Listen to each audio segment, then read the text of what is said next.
아무리 그래도 어떻게 장모은이 바로 이렇게 짐짝 취급을 해? 짐짝이라뇨. 그냥 장모님이 조금 더 잘해주시니까 장모님한테 부탁드린 거죠. 엄마도 장모님이 엄마 대신 저희 도와주면 편하고 좋잖아요.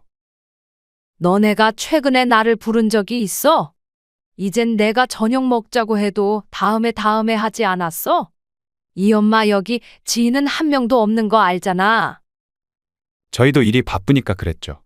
엄마도 여기 이사 왔으면 새로 친구들도 사귀고 하시면 좋잖아요. 저희가 엄마까지 어떻게 일일이 신경 써드려요? 내가 누구 말 듣고 여기까지 이사 왔는데? 그리고 장모가 나를 불편해한다고 해서 나만 쏙 빼놓고 너네끼리만 어울리면 내가 서운할 거라는 생각은 안 해봤어? 방금 대화 속 주인공 71세 김영자 할머니와 그의 아들 한창민입니다. 김씨 할머니는 이전에 아들 며느리의 요청으로 아들 집 근처로 거처를 옮겼습니다. 다름이 아니라 손주를 돌봐주는 등 맞벌이하는 아들 내외를 도와주기 위해서였습니다. 김씨 할머니는 고민했지만 하나뿐인 아들의 부탁이라 거절할 수 없었습니다. 하지만 얼마 전 아들의 장모가 아들 집 근처로 이사 오면서 아들 며느리는 점점 김씨 할머니 대신 장모와 교류를 하는 날이 많아졌습니다. 김씨 할머니는 마치 굴러온 돌이 박힌 돌을 빼는 듯한 느낌을 받았고 서운했던 감정을 아들에게 말했습니다. 그렇다고 장모님 말씀하시는데 제가 딴지를 걸 수도 없는 노릇이잖아요. 엄마가 좀 이해해 주세요. 제가 가끔씩 찾아갈게요. 됐다. 이제 너 말 안 믿는다. 너네 말 듣고 온 내가 잘못이지. 너네도 너네 생각만 하니 나도 이제 내 생각만 하면서 살 거니까 그런 줄 알아라. 네? 그게 무슨 말씀이세요? 말 그대로다. 이제 평생 너네를 도울 일도 없고 너네 말 듣고 내 행동이 바뀔 일도 없을 거다. 김씨 할머니는 그렇게 집에서 아들을 돌려보냈습니다. 그러고는 짐을 싸기 시작했습니다. 그리고 어딘가에 전화를 걸었습니다. 과연 그간 김씨 할머니와 아들 사이에는 어떤 일들이 있었을까요? 지금부터 그 이야기를 들려드리겠습니다. 김씨는 어린 시절 나름 부유한 집안에서 막내딸로 태어났습니다. 하지만 불행히도 김씨가 어릴 때 김씨의 아버지가 지병으로 일찍 세상을 떠났습니다. 김씨에게는 아주 희미하게 아버지의 모습이 있었지만 얼굴이 잘 기억나지는 않았습니다. 김씨의 할아버지는 아들을 잃은 충격으로 얼마 안가 세상을 떠났고 남겨진 김씨의 할머니는 집안의 모든 재산을 김씨의 어머니에게 물려줬습니다.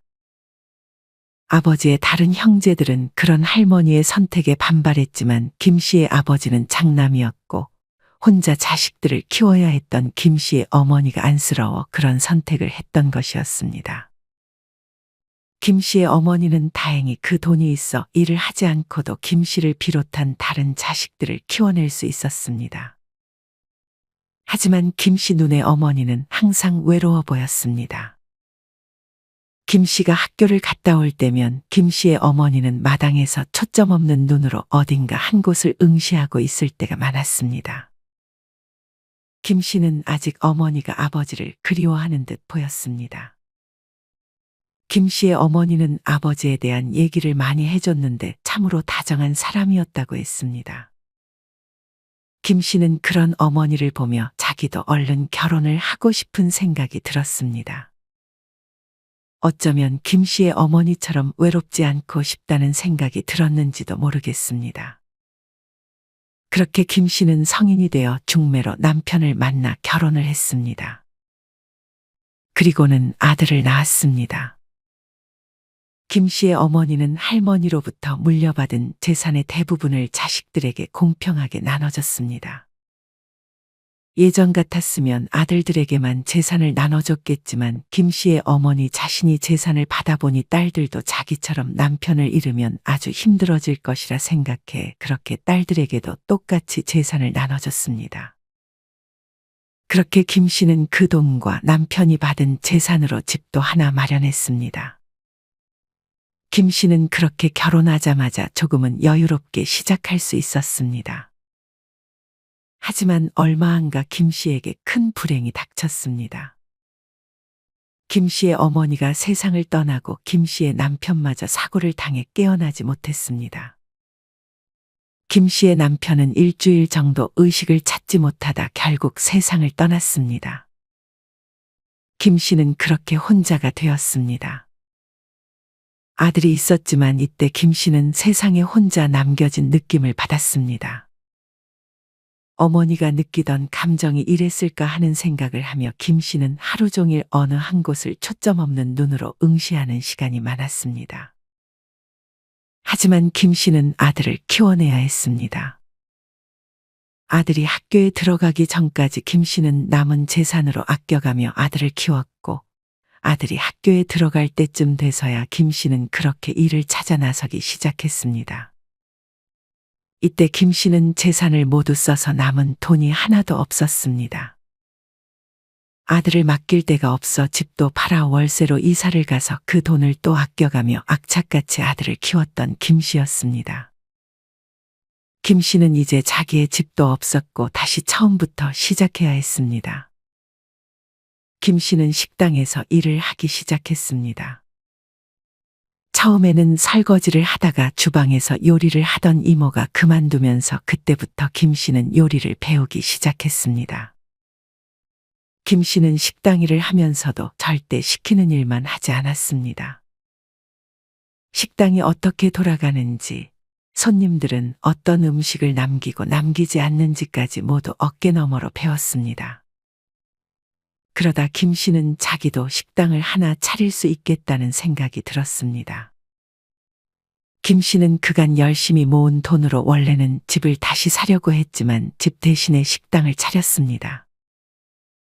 김 씨는 그만큼 자신이 있었습니다.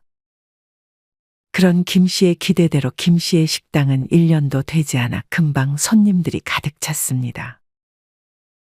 김 씨는 손님의 입맛을 정확히 알았고 손님의 기분을 맞춰줄 줄 아는 사람이었습니다. 그렇게 가게를 성공시킨 김 씨는 어느덧 집도 다시 하나 장만했습니다. 김 씨는 이런 자신이 참으로 기특했습니다. 이맘쯤 아들은 어느덧 성인이 되었습니다. 김 씨는 사실 이때쯤부터 재혼을 하고 싶다는 생각을 꾸준히 해왔습니다. 사실 김 씨는 식당에 자주 찾아오던 손님과 좋은 관계로 발전하고 있었습니다. 그 사람도 김 씨와 마찬가지로 일찍이 아내를 잃은 사람이었습니다. 김 씨는 아들이 성인이 될 때까지 이 사실을 숨기고 있다가 아들이 성인이 되자 처음으로 아들에게 재혼에 대한 생각을 말했습니다. 하지만 아들은 의외로 단호했습니다. 재혼은 안 돼요. 모르는 사람을 아빠라고 어떻게 불러요? 김 씨는 아들이 나이가 들면 조금 자신의 입장에서 생각해 줄 것이라고 기대했지만 아들은 성인이 되어도 아직 어린 듯 했습니다. 네 아버지 떠난 지가 벌써 15년이 넘어간다. 이제 엄마도 새로운 사람 만나도 괜찮지 않아? 싫어요. 아직은 마음의 준비가 안 됐어요. 김 씨는 이런 아들의 말에 일단 알겠다고 말했습니다. 김 씨의 재혼 상대는 자식에게 이미 허락을 받은 모양이었지만 아직 김 씨의 아들이 반대하자 김 씨를 기다려줬습니다. 하지만 그로부터 아들이 대학교를 졸업할 때쯤 김 씨는 아들에게 뜻을 전하고 재혼했습니다. 이 정도면 재혼하는 상대도 김 씨를 많이 기다려줬고 재혼 상대가 더 이상 기다리기는 힘들 것 같다고 하자 김 씨는 아들의 허락이 떨어지기 전에 재혼을 했습니다. 재혼했다고요? 저랑 상의도 없이요? 그게 사정이 있었어. 무슨 사정이요? 정말 실망이에요. 당분간 저한테 연락할 생각하지도 마세요. 아들은 김 씨가 독단적으로 선택했다고 생각했는지 김 씨에게 크게 실망했다는 기색을 내비치며 자리를 떠났습니다. 김 씨는 언젠가는 아들이 이해해 줄 것이라 생각했습니다. 김 씨는 그렇게 남편이 된 사람과 합가를 했고 김 씨의 아들에게도 그 소식을 문자로 전했습니다. 김 씨의 아들은 답장 답장도 하지 않고 한동안 김 씨에게 연락을 하지 않았습니다. 이후 시간이 흘러 어느덧 아들은 취직을 하고 결혼 소식을 김 씨에게 전했습니다. 김 씨는 이때까지도 아들의 눈치를 많이 봐야 했습니다. 결혼을 한다고? 너무 축하할 일이네. 예비 며느리는 어떤 사람이야? 김 씨는 조심스럽게 아들에게 축하를 건네고 예비 며느리 될 사람에 대해 물어봤지만 이때까지도 아들은 김 씨에게 감정이 풀리지 않은 듯 그런 거 물어보지 말라고 답했습니다. 김 씨의 아들은 이때까지도 김 씨가 재혼을 했다는 사실이 뭔가 마음에 들지 않는 눈치였습니다. 김 씨의 아들은 상견례 일정을 김 씨에게 전했습니다. 그날 올 수 있죠? 아들이 말한 날은 바로 다음 주였습니다. 다음 주? 조금 미리 말해주지. 아들은 뭐 준비할 게 있냐며 그냥 단정한 차림으로 나와서 인사하면 된다고 말했습니다. 그렇게 김 씨는 이 사실을 재혼한 남편에게도 전했습니다. 남편도 뭘 입고 가야 하냐며 김 씨와 함께 복장부터 어떤 말을 할지까지 이것저것 급히 준비했습니다. 김 씨는 몇 시에 먹을 것이며 계산은 누가 하기로 했는지 아들에게 물었습니다. 아들은 계산은 당연히 김 씨가 해야 된다는 듯 떠넘겼습니다. 김 씨는 알겠다고 답하고 그렇게 상견례 장소로 향했습니다. 김 씨와 남편은 약속 시간보다 좀 일찍 들어가 앉아 있었고 뒤이어 아들과 며느리 그리고 예비 장인어른만 들어왔습니다. 김 씨네와 예비 사도는 간단히 인사를 하고 그렇게 상견례 자리가 시작됐습니다. 저희 집사람은 오늘 아파서 참석을 못했어요. 김 씨가 물어보려고 하기 전에 먼저 예비 바깥 사돈이 예비 안 사돈이 안 온 이유를 설명해 줬습니다. 그러면서 아들과 며느리가 차례로 일어나 부모님을 소개하기 시작했습니다. 예비 바깥 사돈은 이때 김 씨의 남편과 김 씨의 아들이 성이 다르다는 사실을 알았습니다. 아마 아들과 예비 며느리가 김 씨의 재혼 사실을 알리지 않은 모양이었습니다. 그때부터 예비 바깥 사돈은 조금 불편해 보였습니다. 이유를 물어보지도 않고 이미 김 씨에게 조금 문제가 있는 사람이라고 스스로 생각했습니다. 사실 예비 안 사돈은 김 씨가 재혼을 했다는 사실을 알고 있었습니다. 그것이 별로 마음에 안 들어서 이 상견례 자리도 아프다는 핑계로 나오지 않은 것이었습니다. 상견례 자리 내내 인상을 찌푸리며 있다가 간 예비 바깥 사돈이 김 씨와 남편도 영 편하지 않았습니다. 김 씨의 아들도 뭔가 기분이 좋지 않아 보였습니다. 김 씨의 아들은 상견례가 끝나고 김 씨와 남편에게는 눈길도 주지 않고 예비 며느리와 예비 장인어른을 모시고 집으로 돌아갔습니다. 그 차 안에서 어떤 얘기가 오고 갔을지 김 씨는 조금 두려웠습니다. 그렇게 불편한 상견례 자리가 끝나고 김 씨는 간만에 지인을 만나 얘기를 나눴습니다. 아무리 그래도 그건 예의가 아니지 않아? 언니 사정도 모르고 언니를 문제 있다는 듯 쳐다보는 건 아니지. 같이 온 남편한테 너무 미안하더라. 아들이랑 예비 며느리가 그런 건 확실히 잘 설명을 해줬어야지. 참 답답하네. 상견례가 끝나고 결혼식까지는 시간이 꽤 남아 있었습니다. 이후 아들에게서 따로 연락이 오지는 않았습니다. 김 씨는 굳이 아들에게 물어보기보다 연락이 오면 그냥 시키는 대로 할 생각을 하고 있었습니다. 그렇게 어느덧 결혼식이 얼마 안 남은 시점이 되어 아들에게서 연락이 왔습니다. 집에 혼자 계세요? 이날 김 씨의 남편은 일을 나가 집에는 김 씨 혼자밖에 없었습니다. 혼자 있는데 왜? 다름이 아니라 김 씨의 아들은 망설이더니 말을 이어갔습니다. 결혼식 때 엄마 혼자만 오셔야 할 것 같아요. 아들의 말을 들은 김 씨는 당황했습니다. 네 아버지는 오지 말라는 얘기야? 아버지는 무슨 아버지예요. 아직 아버지로 인정한 적 없어요. 이제는 그래도 엄마 생각해서라도 가족으로 받아주면 안 돼?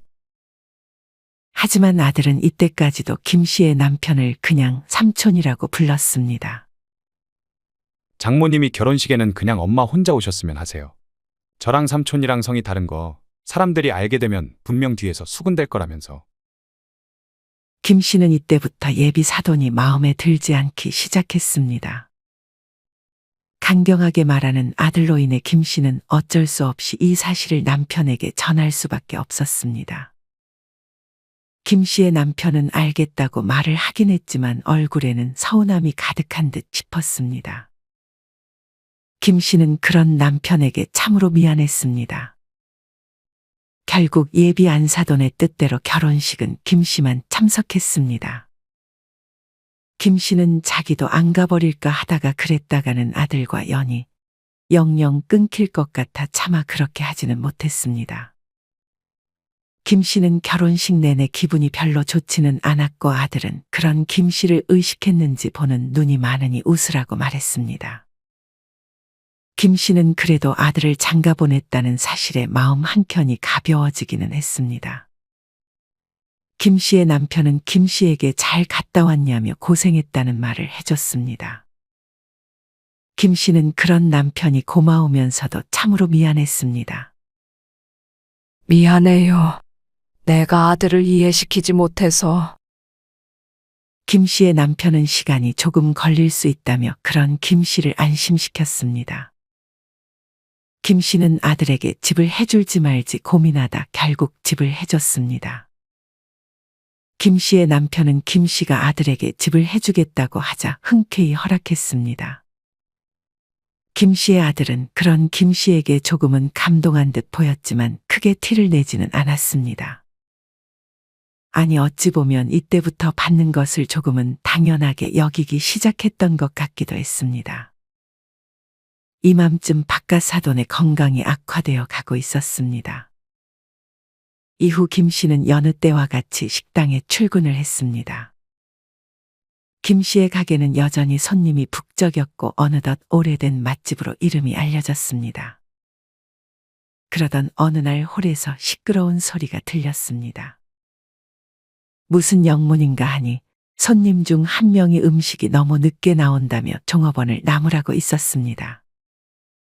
아니, 음식 시킨 지가 언젠데 아직도 음식이 안 나와요? 죄송합니다, 손님. 저희 지금 손님이 많아서요. 차례로 음식이 나가고 있으니 조금만 기다려주세요. 손님 많다고 유난 떠는 거예요? 그렇게 많지도 않은 것 같구만. 홀이 꽉 차 있는 걸 봤음에도 진상 손님은 자꾸만 뭐가 손님이 많냐며 음식이 빨리 나오기를 재촉했습니다. 사실 그 손님이 온 지는 10분이 채 되지 않았고 10분이 지나지 않아 음식이 나왔습니다. 이번에 그 손님은 음식에 대해 불평하기 시작했습니다. 종업원, 일로 와봐요. 아니, 치킨에 왜 이렇게 튀김이 두꺼워요? 살 빼야 되는데 이걸 어떻게 먹으라고? 살 뺄 거면 치킨을 시키지 말던지. 분명 사진에도 튀긴 치킨의 이미지가 나왔지만 이번에는 왜 치킨을 튀겨서 나오게 했냐며 종업원을 나무랐습니다. 맞은편에 남자처럼 보이는 사람도 있었는데 그 사람은 진상 손님을 말리지도 않고 옆에서 쭈뼛거리고 있었습니다. 그 이후에도 자꾸만 종업원을 불러 시비를 걸자 못 참고 종업원은 조금 말대꾸를 했습니다. 그 순간 그 진상 손님은 종업원의 머리채를 잡고 흔들었습니다. 그제서야 옆에 있던 남자가 말리는 신용을 했고 주방에 있던 김 씨도 나와 이게 무슨 짓이냐고 진상 손님에게 말했습니다. 당신이 사장이야? 종업원 교육을 어떻게 시킨 거야? 그 진상 손님은 김 씨가 죄송하다며 종업원 교육을 잘 시키겠다는 말을 할 것이라 생각했지만 김 씨는 되려 진상 손님 보고 종업원에게 사과하라고 했습니다. 김 씨는 누구보다 직원을 아끼는 사장이었고 손님보다 직원을 우선시하는 사람이었습니다. 그렇다고 머리채를 잡아요? 값은 안 받을 테니까 나가요. 그리고는 다신 오지 마세요. 이런 김 씨의 말을 들은 진상 손님은 곱게 나가지 않고 또 한 번 소리를 지르기 시작했습니다. 그 순간 김 씨는 모든 손님들을 주목시킨 다음 진상 손님이 한 행동들을 읊어주기 시작했습니다. 손님들 이게 누구 잘못인 것 같으세요? 김 씨의 말을 들은 다른 손님들은 진상 손님에게 야유를 보내며 나가라고 했습니다. 그 진상 손님은 분한 듯 얼굴을 숨기며 같이 온 남자와 함께 자리를 떠났습니다. 종업원은 김 씨에게 감사의 뜻을 비췄고 김 씨는 그 종업원에게 용돈을 주며 며칠간 쉬라고 말해줬습니다. 한편 김 씨가 아들에게 집을 해준 이후 아들은 점점 김 씨에게 뭔가를 해달라는 요구를 많이 했습니다. 일을 할 때는 기가 아주 셌던 김 씨지만 아들 앞에서는 아직도 작아지는 존재였습니다. 이번에 장모님 모시고 여행을 갔다 오려는데 엄마는 일하느라 바쁘시니까 못 가시죠? 갈지 말지 물어보기도 전에 저렇게 말해버리니 김 씨는 아들이 자기는 못 간다고 말하기를 바라는 듯 싶었습니다. 엄마는 일이 바빠서 못 갈 것 같네. 너네끼리 갔다 와. 저희가 여행 경비가 조금 부족해서 그러는데 엄마가 용돈 좀 지원해 줄 수 있어요. 아들은 꽤나 당당하게 장모랑 여행을 간다면서 김 씨에게 용돈을 요구했습니다. 얼마나 필요한데? 3명이서 갈 거라 비행기 값 정도만 도와주세요. 그런 아들의 말에 김 씨는 자기 빼고 장모와 떠나는 여행의 비행기 값을 지원해줬습니다. 아들은 이럴 때만 김 씨에게 고맙다는 말을 전했습니다. 하지만 그렇게라도 아들에게 고맙다는 말을 들으니 김 씨는 기분이 좋아서 아들의 부탁을 거절할 수 없었습니다. 이후 아들은 차를 바꾸고 싶다며 김 씨를 데리고 자동차 매장에 같이 가자고 했습니다. 김 씨는 아들이 왜 자기를 데려가려는지 의도를 알았습니다. 김 씨는 남편에게 아들한테 차를 하나 해줘도 될지 물었습니다. 김 씨의 남편은 아들한테 해주는 건 자기에게 물어보지 않아도 된다며 김 씨가 하고 싶은 대로 하라고 말해줬습니다. 김 씨는 다시 한번 그런 남편이 고마웠습니다.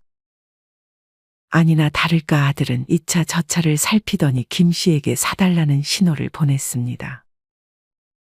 김 씨는 미리 마음의 준비를 한 터라 별로 당황하지 않고 계산을 해줬습니다. 하지만 너무 당연하게 계산을 해준 것이 별로 좋은 행동이 아니었습니다. 김 씨의 아들은 김 씨가 너무 당연하게 계산을 해주자 김 씨의 재산이 자기 예상보다 더 많다고 생각했던 모양이었습니다. 물론 재산이 있긴 했지만 아들이 생각하는 그 정도는 아니었습니다. 김 씨의 아들은 이후 회사를 그만두고 사업을 해볼 거라는 소식을 김 씨에게 통보했습니다. 네 아내랑도 상의 끝난 거야? 아내랑 같이 하기로 한 거예요. 회사가 저희를 죽을 때까지 챙겨주지 못하잖아요. 그래서 하루라도 빨리 저희 길을 찾아야죠. 그러면서 자기들이 프랜차이즈 빵집을 할 건데 상가 앞으로 김 씨를 데려가더니 돈을 좀 보태달라고 말했습니다. 월세는 저희가 낼 테니 보증금만 좀 도와주세요. 최근에 차를 사주고 바로 하는 부탁이라 이번에는 김 씨도 고민했습니다. 네 아버지랑 상의해보마. 아들은 그런 김 씨의 말에 화가 난 모양이었습니다. 아니, 그걸 왜 삼촌이랑 상의해요? 엄마 돈이 삼촌 돈이에요? 그래도 이 큰 돈을 어떻게 엄마 혼자 결정해? 상대방한테 말해주는 게 예의지. 그리고 너 자동차 해줄 때 네 아버지는 흔쾌히 사주라고 했어. 자꾸 아버지라고 그만 말하세요. 왜 삼촌이 내 아버지예요? 아들은 다시 한번 김 씨의 재혼을 인정하지 않는 태도를 보였습니다. 김 씨는 이번 주까지 말해주겠다고 답한 후 아들 곁을 떠났습니다.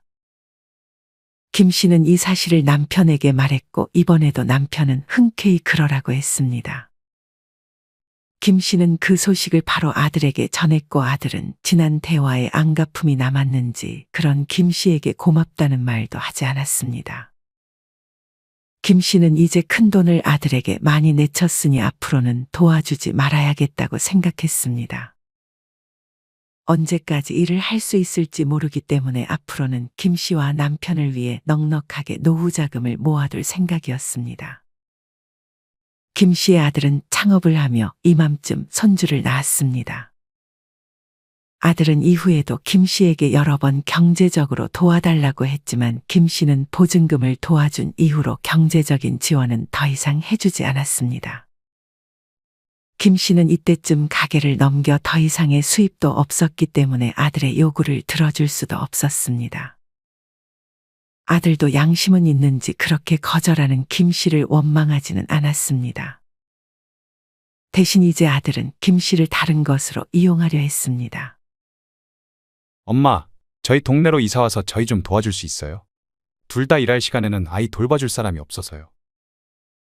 아들의 이런 연락이 왔을 때 김 씨는 가게를 정리한 지 얼마 되지 않았을 때라 남편이랑 여행 계획도 세우고 이것저것 하고 싶은 것들을 하면서 노후를 보낼 계획을 하고 있었습니다. 하지만 아들은 그런 김 씨를 편하게 놔두지 않았습니다. 부탁 좀 드릴게요. 방법이 없어서요. 김 씨는 이런 아들의 부탁에 고민했습니다. 그러고는 이내 남편한테 아들의 말을 전했습니다.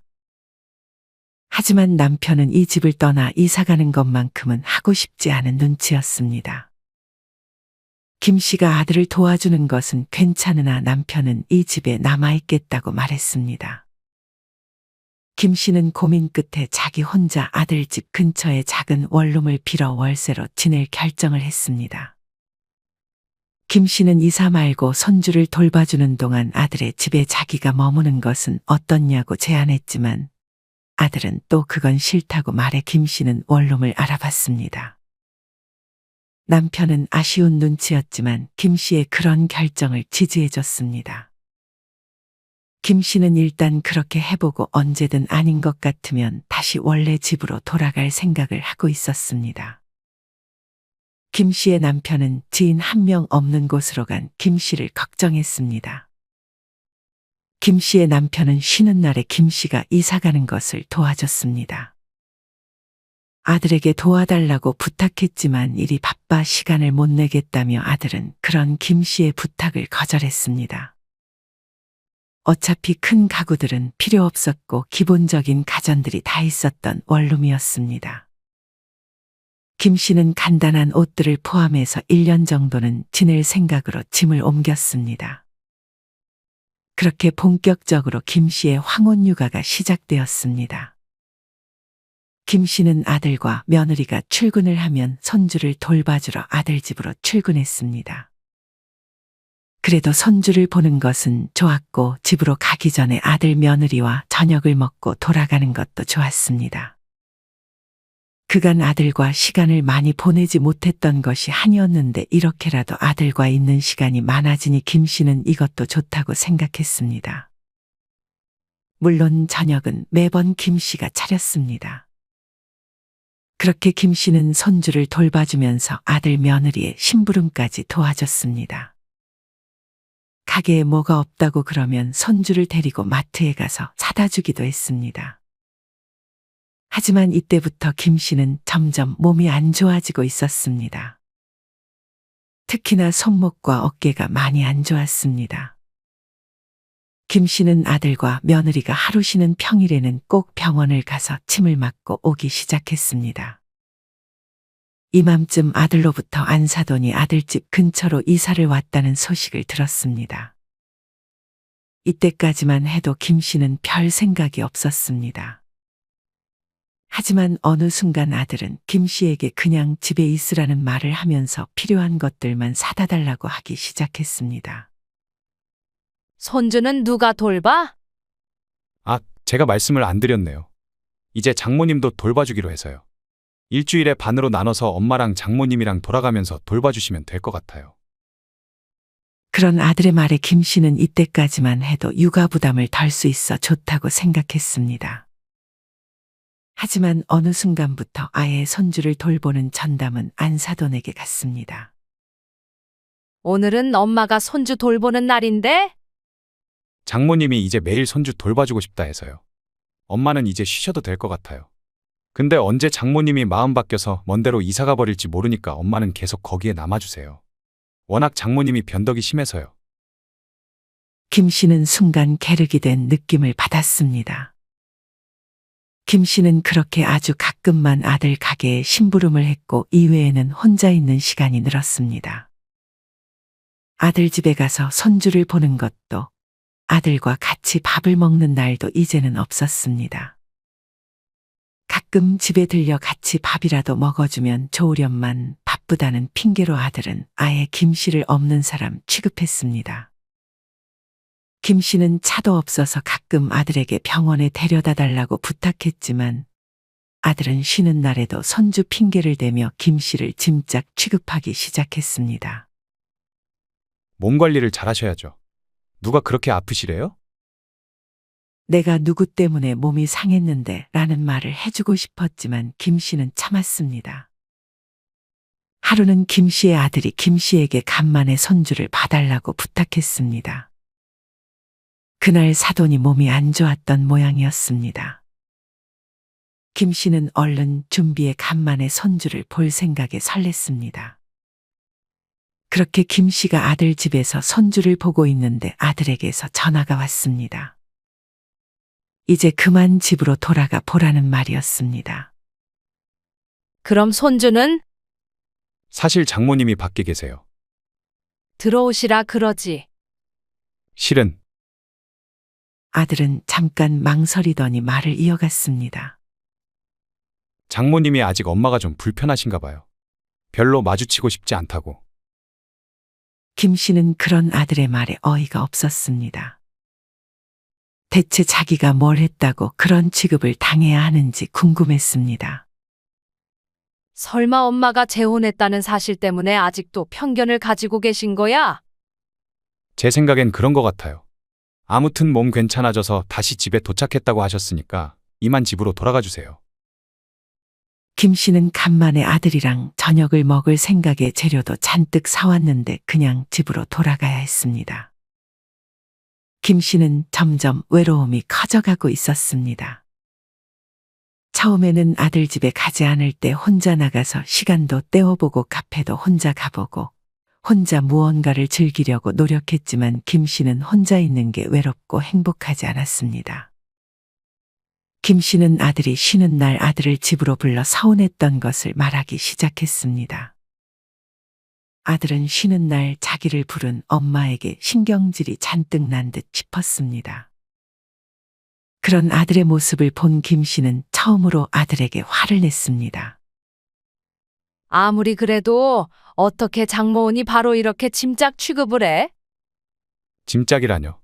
그냥 장모님이 조금 더 잘해주시니까 장모님한테 부탁드린 거죠. 엄마도 장모님이 엄마 대신 저희 도와주면 편하고 좋잖아요. 너네가 최근에 나를 부른 적이 있어? 이젠 내가 저녁 먹자고 해도 다음에 하지 않았어? 이 엄마 여기 지인은 한 명도 없는 거 알잖아. 저희도 일이 바쁘니까 그랬죠. 엄마도 여기 이사 왔으면 새로 친구들도 사귀고 하시면 좋잖아요. 저희가 엄마까지 어떻게 일일이 신경 써드려요? 내가 누구 말 듣고 여기까지 이사 왔는데? 그리고 장모가 나를 불편해한다고 해서 나만 쏙 빼놓고 너네끼리만 어울리면 내가 서운할 거라는 생각은 안 해봤어? 그렇다고 장모님 말씀하시는데 제가 딴지를 걸 수도 없는 노릇이잖아요. 엄마가 좀 이해해 주세요. 제가 가끔씩 찾아갈게요. 됐다. 이제 너 말 안 믿는다. 너네 말 듣고 온 내가 잘못이지. 너네도 너네 생각만 하니 나도 이제 내 생각만 하면서 살 거니까 그런 줄 알아라. 네? 그게 무슨 말씀이세요? 말 그대로다. 이제 평생 너네를 도울 일도 없고 너네 말 듣고 내 행동이 바뀔 일도 없을 거다. 그러면서 김 씨는 바로 남편에게 전화해 다시 집으로 돌아갈 것이라고 전했습니다. 김 씨는 바로 짐을 싸기 시작했습니다. 김 씨는 아들을 원망하지는 않았습니다. 자기들 이익을 위해 사는 게 당연한 거라고 김 씨는 애써 생각했습니다. 하지만 그건 김 씨도 마찬가지였습니다. 이제 김 씨는 김 씨의 행복을 위해 살기로 다짐했습니다. 김 씨는 마지막으로 손주를 보려고 아들 집으로 향했습니다. 그렇게 들어간 아들 집에 예비 안사돈처럼 보이는 사람이 있었습니다. 결혼식 때 보고 처음 보는 안사돈이었습니다. 하지만 결혼식 때도 안사돈은 김 씨와 별로 마주치고 싶어 하지 않아 해서 얼굴을 제대로 보지 못했는데 이번에서야 제대로 얼굴을 마주했습니다. 하지만 어딘가 낯이 익은 얼굴이었습니다. 결혼식 때는 화장도 외부에서 해준 화장이라 지금 모습이랑은 달라서 그때 본 얼굴과는 조금 달랐습니다. 김 씨는 어색하게 사돈과 인사하고 나서 문득 생각이 떠올랐는지 말을 걸었습니다. 안사돈은 김 씨를 보자마자 기억이 난 듯 싶었습니다. 안사돈은 바로 이전에 김 씨의 식당에서 진상을 부렸던 손님이었습니다. 김 씨는 의미심장하게 사돈에게 말을 걸었습니다. 사돈, 저 기억하시죠? 근데 보니까 옆에 있던 남성분은 그때 제가 봤던 바깥 사돈이 아니던데. 사실 사돈은 아파서 누워있는 남편 몰래 다른 남자를 만나오고 있던 것이었습니다. 그렇게 못된 짓을 하고 있었으면 조용히 다니셨어야죠. 그렇게 사람들 이목 다 집중시키면서 진상을 부리고 앉아있나요? 김 씨는 그간 사돈에게 쌓였던 불만을 터뜨리듯 복수해줬습니다. 사돈은 아무 말도 하지 않고 있다가 제발 아들 며느리에게는 말하지 말라고 부탁하며 나중에 자기 남편이 죽으면 그 남자와 재혼할 것이라는 뜻을 밝혔습니다. 재혼한 저를 그렇게 싫어하시더니 재혼을 하시겠다고요? 김 씨는 그런 사돈의 말에 어이가 없었습니다. 김 씨는 굳이 이 사실을 아들 며느리에게 밝힐 생각은 없었습니다. 하지만 이를 이용할 생각을 하고 있었습니다. 대신 조건이 있어요. 사돈은 그냥 어디 갈 생각하지 마시고 여기서 평생 손주랑 아이들 도와주면서 사세요. 어디 다른 데로 가려고 했다가는 바로 이 사실 아들 며느리한테 말해버릴 테니까 그런 줄 아세요. 사돈은 하는 수 없이 김 씨의 말을 따라야 했습니다. 그리고 이날 김 씨는 마지막으로 아들 며느리와 밥을 먹었습니다. 집에 장모와 김 씨가 함께 있자 아들은 당황한 눈치였습니다. 엄마가 웬일이에요? 엄마한테 웬일이냐니? 사돈은 김 씨를 감싸주며 심지어 김 씨를 쉬게 하고 자기가 저녁을 차리기 시작했습니다. 김 씨는 그렇게 사돈이 해준 음식을 아들 며느리와 함께 먹으며 여기서 마지막 밤을 보내다 집으로 돌아갔습니다. 이후 김 씨는 아들에게 말없이 이사를 했습니다. 엄마, 집에 가셨어요? 여기 남아달라고 했잖아요. 장모님 변덕이 심하시다니까요. 걱정 마라. 니네 장모 거기서 절대 이사 안 갈 거다. 아들은 김 씨의 말이 무슨 말인지 영문을 몰랐지만 이미 김 씨는 원래 집으로 떠나고 없었습니다. 아들은 이후 김 씨의 재산에 갑자기 관심을 돌렸습니다. 엄마, 혼인신고했어요? 혼인신고 한 지가 언젠데. 그럼 재산은 어떻게 되는 거예요? 그럼 엄마 재산 다 그쪽 자식들한테도 가는 거예요? 그쪽 자식이 뭐야? 형 누나들인데. 그리고 엄마보다 니네 아버지가 재산이 훨씬 많다. 그래도 싫으냐? 아들은 머리를 굴리더니 갑자기 혼인신고 잘했다며 김 씨를 위하는 척 전화를 끊었습니다. 하지만 김 씨는 이미 남편과 모든 자식들에게 재산을 안 주기로 합의를 봤습니다. 김 씨에게는 이제 가족은 남편이었고 아들보다 남편이 더 소중한 사람이 되었습니다. 김 씨와 남편은 재산을 계속 가지고 있다가 앞으로 기부를 할 수도 있고 갑자기 마음이 변해 물려줄 수도 있지만 현재는 무엇보다 자신들에게 쓰는 돈을 아끼지 않으며 재산을 다 쓰고 갈 생각으로 그렇게 행복한 노후를 보내고 있습니다. 여러분은 이런 김 씨의 이야기를 어떻게 들으셨나요? 김 씨네가 자식의 요청대로 아예 이사를 선택해버렸다면 그 결말이 좋지 못했을 것 같습니다. 여러분이 만약 주인공 김씨라면 오늘 이야기 속 아들이 집 근처로 이사를 오라고 했을 때 어떻게 대처하셨을 것 같으신가요? 그리고 자식이 재혼을 막는다면 어떻게 할 것 같으신가요? 이와 관련하여 여러분의 자유로운 생각들을 댓글로 남겨주세요. 이상으로 오늘의 영상을 마치겠습니다. 우리 모든 구독자분들의 행복한 여생을 응원합니다. 다음에 더 흥미로운 이야기로 찾아뵙겠습니다. 감사합니다.